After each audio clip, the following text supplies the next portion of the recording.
every time we get into the playoffs, they're able to step up a notch. They find a little bit more whenever the stakes are highest. We want to control our own destiny. It does feel like it's gotten harder to do that.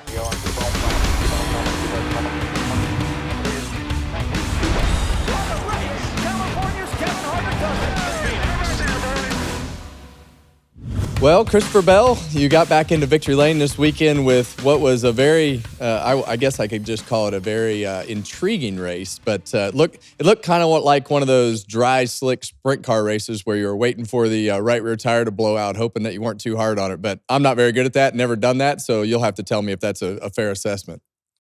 Kevin, that is honestly a very good analogy. Yes, a very good analogy. And I think it caught everybody in the industry off guard. I don't even know what to say about Bristol Motor Speedway now. Like, you just never know what you're going to get whenever you show up. Yeah, we were talking during the week, and I kind of took some crap for saying that we should always race in the middle of the afternoon, and I bet you they were wishing that they raced in the middle of the afternoon. It's just wild to see how temperature sensitive that car. So you talk about it catching you off guard. At what point you run that first run and then you get about halfway through it, I assume, and you're like, holy crap, this is not how we need to be racing? Is that kind of when you started realizing that you were in a different ballgame than practice? So I went back and listened to my radio transcript from the race, and it was like lap 15 to 20 where I started picking up on it. And I don't know, there were just a couple moments inside of the car that felt bizarre. And like, I had a couple slides, a couple times where the front end took off and the grip just felt really peaky. And a couple of those moments happened, and then I'm starting to look. I'm like, man, the track's not taking any rubber. And then I'm looking up the racetrack, and there you can start to see more marbling. And I'm like, oh no, we're heading down this path really early. And fortunately, I think I was on the earlier side of catching it, and I was able to extend that first run a little bit longer than some of the front runners. But yeah, certainly the entire field took off with pace in mind, not tire management. Yeah, it was definitely intriguing, but in the end, you guys made it work out. And I want to talk about your cars. These first 3 weeks of the playoffs, I mean, you guys at Joe Gibbs Racing and Toyota in general have just been lights out. Did you see that position of strength coming as you guys started the playoffs? I can't say that I did.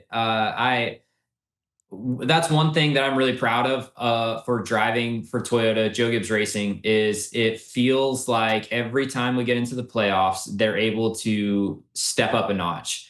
And a lot of people talk to the Penske cars and say that the Penske cars, sandbag through the regular season and then they show up with the best stuff in the playoffs.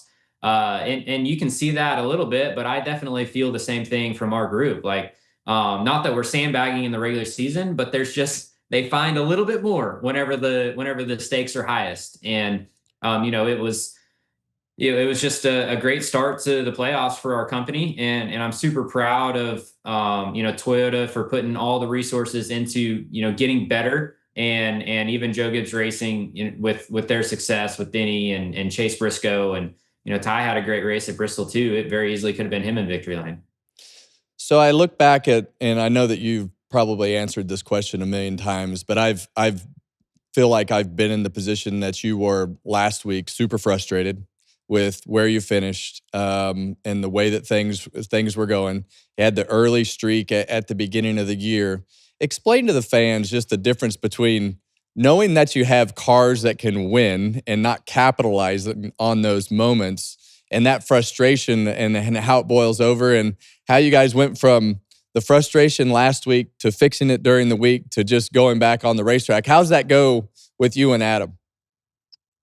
Yeah, man, I don't even really know what to or how to start with it, but it's that our teammates had been doing so well that it was clear and obvious that we have the tools, we have the downforce, we have the horsepower, we have the equipment to win races and lead laps, and that's where we want to be. That's what we need to be doing. That's where whenever I say we, I say myself, Adam, this entire 20 group. Like, we want to be winning races. We need to be leading laps, and we haven't been able to do that. And our teammates are showing us that the equipment is capable of doing it. So, it was week after week after week of just not living up to our expectations, and obviously getting frustrated with that led to the blow up at Gateway.